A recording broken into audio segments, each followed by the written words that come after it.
let's go to number 6 now. All Your right. number 6 quarterback, also a leaper, because as I said, Jalen Hurts was 25 last year. Yeah. This quarterback was 24 last year, and so he made a very similar leap. Your number 6 quarterback this year is? Woo, similar leap. Trevor Lawrence, Jacksonville Jaguars.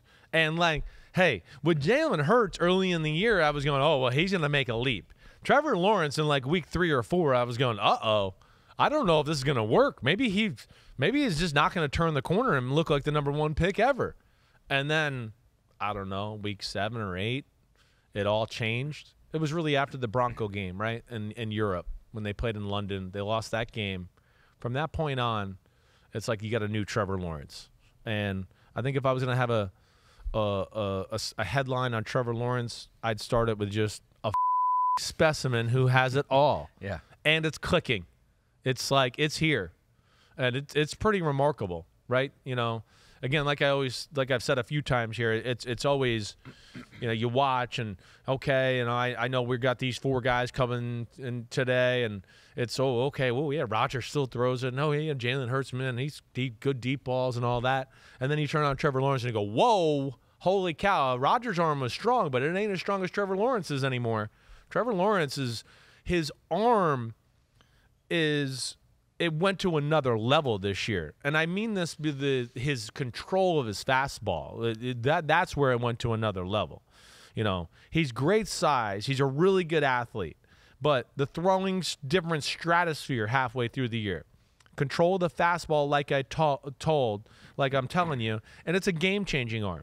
There's throws that he makes, you know, last 10 weeks of the year where you go, no, that's only for the Herberts and the Allens and Mahomes. Those are the only guys that can make those type of throws. And it starts to become commonplace almost in every game where you start to go, whoa, okay, there's 5 or 6 in that game where I went, and I didn't, you know, that's why I love the drill, to go back and see that. It makes me respect it a little bit more. Yeah. So I think that's, you know, really what I'm impressed by. But it went far beyond all of the physical specimen stuff and got into the real quarterbacking stuff and clutchness and carrying the team. And that's where, to me, we're on the verge of, superstardom here with Trevor Lawrence. So I think a lot of analysts are on the same page as you with Trevor Lawrence. And let me go to Bleacher Report here, also New York Times. Derek Clausen, a guy who watches a lot of film over there, is throwing out something on him. He goes, the most important development with Trevor Lawrence is that he remembered he's Trevor Lawrence. The end of the Baltimore game drove that home. Given the stakes, the degree of difficulty, felt like Lawrence firmly established himself as one of the quarterbacks who will go win you a game. He goes, timing, arm strength, accuracy. Lawrence, outside the numbers, one of the few dudes in the NFL where that feels automatic. Automatic. The whole field's in play. Like the great ones, like we're talking about. We always know that. You know, he throws a ton of balls outside the numbers. They throw out routes like it's like every third throw. He's throwing a 12, 15-yard out route. And he just makes it like it's hum in the back foot, 12, 15-yard laser, first down. Okay, no big deal. I mean, that's where it's awesome. And that's where, to me, like the throwing, and I keep saying different stratosphere, because it's not only the, cover 2 hole shot down the right sideline against the Ravens, you know, what was that, in the third quarter, second quarter, or, you know, the on the run slant and go up the right sideline with the Cowboys, or, you know, the go route at the end of the Ravens game to win the game, where there was like, I mean, a 30-yard line drive with like no room for error, boom, on the money. And where, to me, that's where he went into, can be surgical with the offense, but went into, I'm just going to take the game over in backyard football, and I can do that too.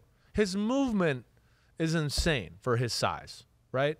I always look at him and go, he's Justin Herbert, right? That's what I kind of always feel like. But Justin Herbert's not as quick and as fast as Trevor Lawrence. That's one thing he's got in front of over him a little bit. And Trevor Lawrence's release, when he wants to throw, you know, just get the ball in the shotgun and get it out to a slant or a ball in the flat.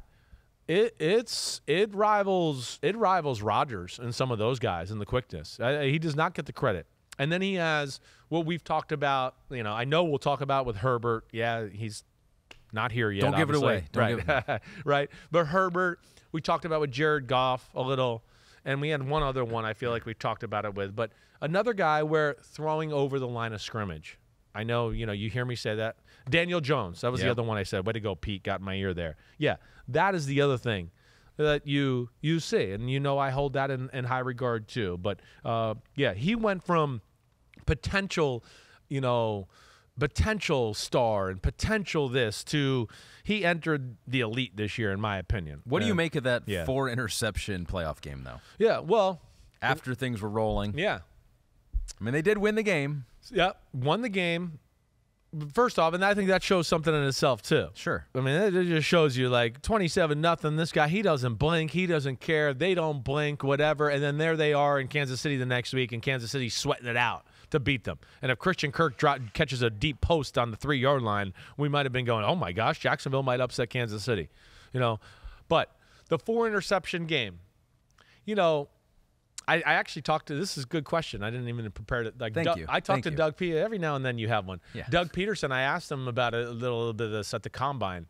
And because I wanted to ask him about, one, okay, he threw an interception on the right side, and it was pass interference, all right, on Samuel, and they didn't call it. Remember, we were complaining about the playoffs. All of a sudden, we're not going to call pass interference. Pass interference all year long, but now you're allowed to hold the guy and throw him out of the way and catch the ball. Interception.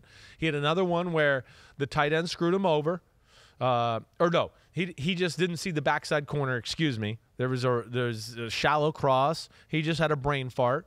They made a good play on another one.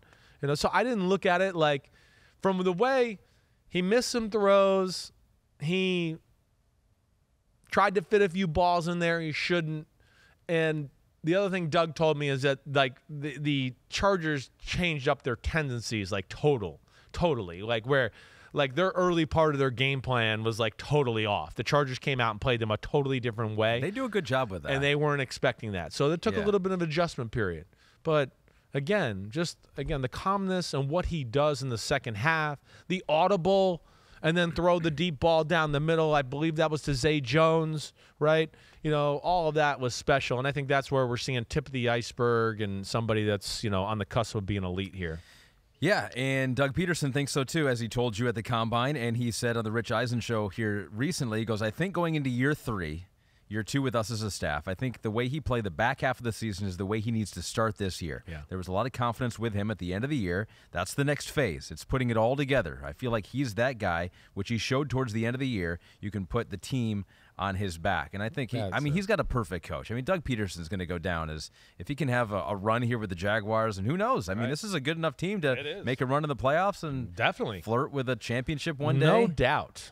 No doubt. Everybody get used to that right there. It's a good combination. Trevor Lawrence, Doug Peterson, Jaguars, Super Bowl contenders. I think their roster's that caliber. I know I'm not saying I'd bet the most money on them to get there, but their team, it's there. The pieces are there. And I think, that's what he did. He showed next level, I can carry the team no matter what the circumstances are. That's awesome. Run the offense, make high-level throws and decisions. Now, a little bit like we've talked about with some guys on teams. The expectations are there now. So can we hit the ground running this year, take advantage of all that, still be really good with our mechanics and throwing the ball that way and be locked in like we saw. I think that's going to all be, really crucial. And listen, negatives, okay, maybe can be a little too aggressive. But my big thing, I think this is a natural thing too, just watching it back where young quarterback, great arm, you hear me say this a lot, can stay on guys a little too long and just having a better feel for the overall play, right? Where I would tell you some of the veteran good players were this is read number 1, but I know versus this coverage that read number 1's not going to really be there. So I'm going to look there for the sake of timing and maybe to get the defense to move, but I'm really not going to go there because I know this is going to be open over here, right? And I think that's something he's probably going to get a little better feel for, where he's like, wait, coach said this is 1, and I know this is in the coverage, but I still think I can stick it in there. I still think I can stick it in there. And you're like, no, move to the other side. It's all good. You can't throw this versus this coverage. And those are little things that he'll get better at and really are nothing in the long run. Yeah, well, you know what I like to do? I like to scout OTAs and then make my opinions based off of that. And we have him throwing a long bomb to Zay Jones here in OTA. So there we go. Seemed easy for him. Oh, my gosh. Perfect. And he can rip stride. It. He can rip it. I mean, he really can. That's the one thing. I mean, his arm it's in the elite category and he's already. Got Calvin Ridley. this year? Calvin Ridley, good O-line. ATN's going. Evan Ingram signed back up. Yep. Yeah, Jaguars got a lot of things to be excited for. Yo, thanks for watching, homies. It's the off season, but you know there's no off season for us here at Unbuttoned. Me, Ahmed Fareed, we're going to hit all the stories. So hit subscribe for us, okay? We got a ton coming up. My draft prospect rankings, my Simms top 40 quarterback countdown, and videos of me and NFL QBs playing catch and talking about their development and mechanics. Again, thanks for watching. Remember to subscribe. Peace out, homies. See you soon.